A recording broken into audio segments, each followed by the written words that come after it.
Hello, I'm Dr. James Bogash, publisher of Modern Health Myths, and today we're going to approach a very sensitive topic in um, today's environment, I guess we could say. And if you follow through and listen to anything, I'll kind of say why this is such a big problematic issue, and I've certainly written about it before, so if you've seen anything else I've written, you'll kind of know where this is going. But we need to start first by one of the biggest frustrations is people all over social media seem to think that the mask thing is solid and the research is solid, and I couldn't tell you that this is definitely could not be further from the truth. So I'm going to cover two studies today. One is done in the Lancet. As always, I will post the link to both of these studies I'm going to talk about in the comment section. But the Lancet one is the one that a lot of people were hanging their hat on, and they said that, I know Arizona Republic here said that they looked at 172 studies. Well, okay, for people that don't read the research and read the titles, this should be a little bit enlightening for you. So if you didn't do anything, you just listen to what the media had to say, you would think that there were 172 studies and they were all supportive of mask wearing and we should all wear masks. Well, when you boil it down, they actually looked at, out of 172 studies, they narrowed it down to 44. Of that, just three, were based on community transmission, so out in the community, not healthcare worker settings. This discussion ends with healthcare worker settings. That there's really no discussion that those people should have proper PPE, and some of the reason why they don't is because people in the community have them. So we're back to the point where some of the healthcare workers do not have the proper PPE, and we're starting to see more nosocomial spread or hospital-acquired infections. It's just inexcusable, and this was one of the concerns on the front end, is that the people that really need it would not have access to them. So in the three studies looking at the Lancet, or the three studies that the Lancet narrowed down to on community transmission, they did find that yes, there was a reduced risk of transmission. However, it was about a 44% lower risk. But when you look deeper into the studies, what you'll find is that they compared surgical masks N95 and 12 to 16 layer cotton masks. That's the thing that nobody seems to understand. This t-shirt over your face, these decorative masks, there's never been any studies on those, and none of the published studies out now support any use of those. So if we then look at the three, which again you have to do if you're going to understand this research, most people haven't even gone past the media reports, let alone looking at the Lancet study, let alone looking at the three studies that the Lancet had pointed out. So in one of them, they determined that the use of masks and the effectiveness was controversial. In the other one, they did find a decrease, but they also found that people who went to gyms and movie theaters and public theaters, so like musical events, had a 40% lower risk of transmitting COVID.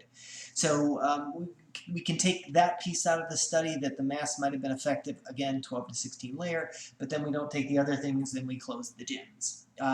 In the third study, they also looked and pretty much determined that there were no fomites, so no transmission from inanimate objects surfaces. So again, we want to take this piece out of here and say, well, the masks, again, 12 to 16 layer masks were effective, but it didn't make any difference if we were cleaning surfaces relentlessly. So we want to pick and choose what those studies suggest to fit with our narrative.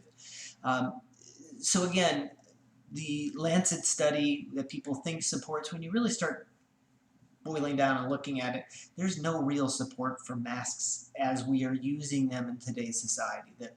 The single layer, double layer cotton masks, the bandanas, virtually no evidence to support those. The other recent study was within the past 2 weeks in the Annals of Internal Medicine. This was a recommendation based on the American College of Physicians, so well-recognized group, and ultimately their decision in looking at this was that the evidence is uncertain on whether or not masks prevent the spread.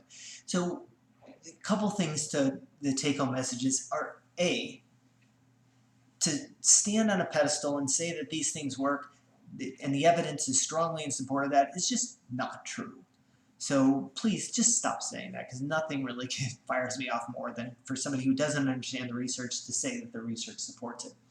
So then the other position on that is, well, what's the harm? And I have said multiple times that we have wasted considerable amounts of energy discussing masks, and the idea that a single layer cotton mask will prevent asymptomatic spread when you walk by somebody in the grocery store is, to say that that's a scenario, like, it's not where this virus is spreading.